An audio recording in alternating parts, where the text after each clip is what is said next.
Conor McGregor is going after Nate Diaz again. Ilia Topuria's own sparring partners are warning everyone just how dangerous he looks in camp. Ronda Rousey came back, needed 17 seconds, got paid a ridiculous amount of money, and now says she's done all over again. And Jon Jones is suddenly talking about leaving the UFC for boxing. So yeah, this weekend gave us chaos from pretty much every direction. Welcome back to the Rear Naked Choke. No fluff, no filler, just straight to the point MMA news. And if you're already here, hit the like button and subscribe so more fight fans can find the channel. Let's start with Conor McGregor, because after Nate Diaz lost to Mike Perry, Conor wasted absolutely no time piling on. Diaz had been talking about getting a trilogy with Conor after beating Perry, but instead the fight got stopped after the second round because Nate was cut badly and bleeding everywhere. Then Conor jumped on X, mocked the performance, and basically fired a warning shot at him, while bringing the trilogy talk right back into the headlines.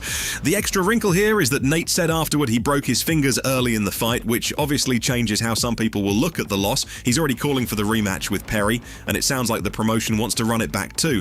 So instead of Diaz versus McGregor 3 getting closer, it feels like that door just got kicked further down the road again.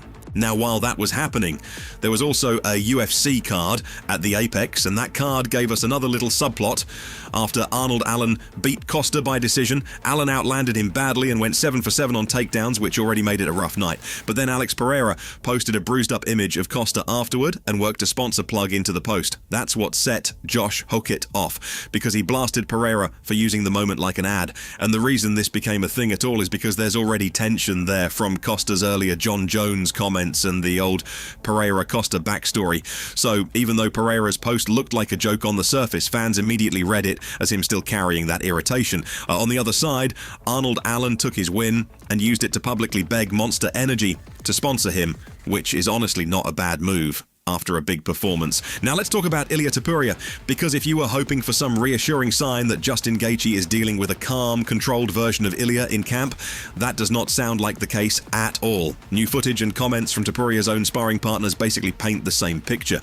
Ilia hits like hell, the pressure never stops, and the rounds sound miserable. One of the guys said from the very first contact, it was obvious how hard he punches. Another said his liver was wrecked after the session, and when asked to predict the fight, one of them said straight up that he thinks Ilia finishes Gaethje in the first round. Now, of course, sparring partner predictions always have to be taken lightly, because guys around a champion are usually going to sound confident, but even with that in mind, the message is pretty clear. Topuria's camp is not soft, and the people in there with him sound like they're feeling every bit of that pressure.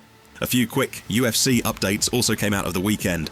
Muslim Salikhov is out of his May 30th fight with Jake Matthews, and Carlson Harris is stepping in. There are also new bookings for Alden Correa versus Stuart Nicole in July, Dushko Todorovic versus Robert Valentin in Belgrade, Juliana Miller versus Rayan dos Santos Oliveira in August, and Chepo getting his UFC debut against Gilbert Urbina. Most of those are the kind of fight night bookings that quietly fill up cards, but there are definitely a couple must-win situations in there, especially for Juliana Miller and Oliveira. Now over to Sean Strickland, because seeing him training right after a fight usually isn't news. That's just Sean being Sean, but this one stood out because the footage showed him rolling with Craig Jones, even though Strickland himself recently said he's dealing with a Type 2 AC separation, an extended Type 5 slap tear, and partial rotator cuff tearing, and tendinosis in his shoulder. In other words, not a little knock, a real injury list, which is why people immediately started wondering whether the UFC is going to love seeing their new champ grappling around with Craig Jones while apparently still needing shoulder surgery.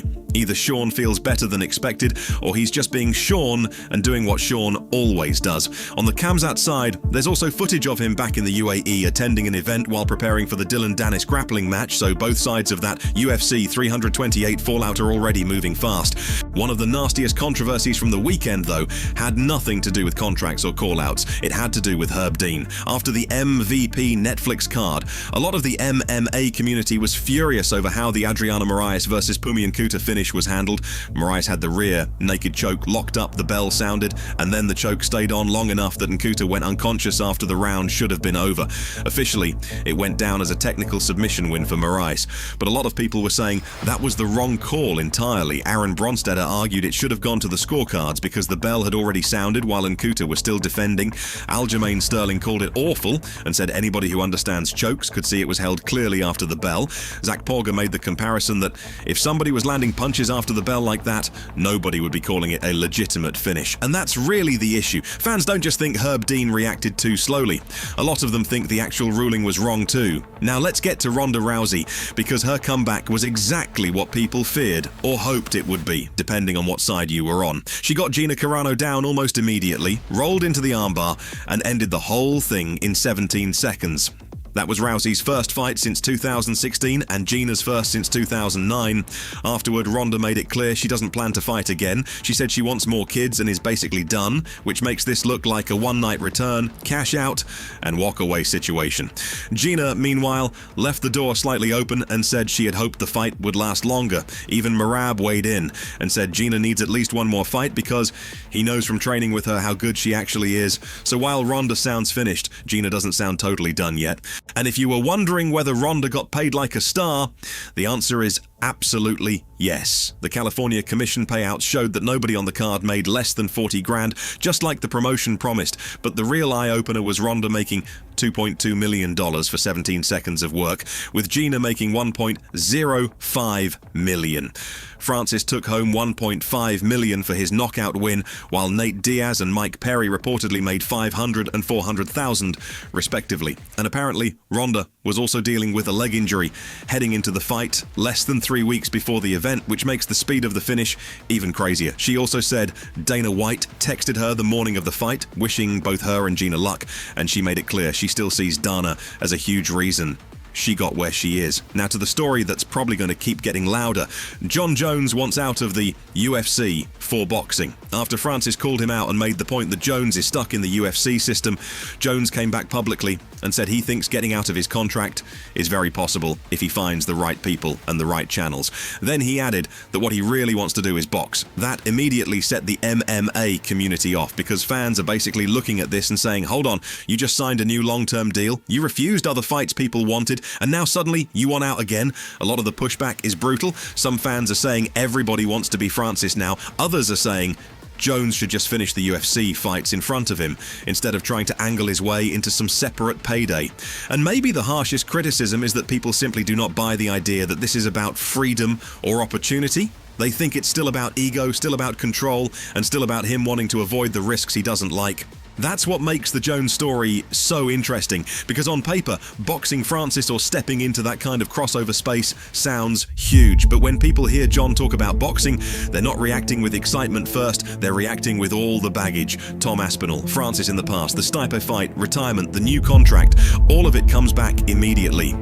So the question isn't just whether Jones can get out, it's whether anyone still believes what his next move is really about. So right now you've got Conor reopening the Diaz trilogy trash talk, Alex Pereira stirring things up after Costa's loss, Ilia Topuria's sparring partners warning everybody how bad those sessions are, Sean Strickland already back rolling despite a damaged shoulder, Herb Dean taking serious heat for another late stoppage controversy, Ronda Rousey making millions in 17 seconds and likely leaving again, and Jon Jones trying to talk his way toward boxing, while the MMA world calls him out all over again. That is a stacked stretch of headlines.